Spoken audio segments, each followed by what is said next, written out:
咱继续来看这西班牙，因为东南部莫西亚地区日前传出一台通勤列车和天车相撞意外，加载民众只有轻伤。这站意外也是45人死亡的高铁相撞事件了后，5天内第4站的列车事故。这铁路工会按算后个月初9号要大罢工，要求资方爱护铁路员工和旅客坐车的安全保障。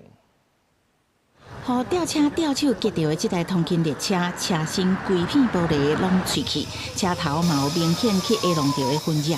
好加在列车无过发生严重败马，消防救援人员到现场，将伤者送医。事故鉴定嘛处理完了后，列车还会当家己开转去车厂。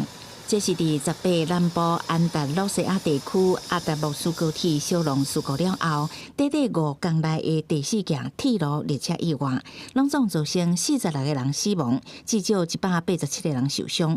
本来比起来安全性较悬的铁路交通，煞雄雄小连线发生这么严重的事故，西班牙全国笼罩哀伤的气氛。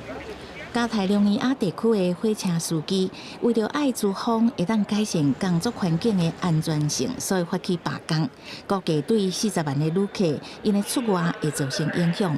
Molts anys que hi ha aquesta batalla i crec que els usuaris ens mereixem doncs, realment un servei digne.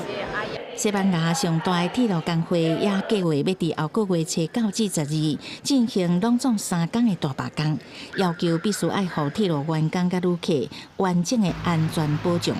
公司新闻王慧文编译。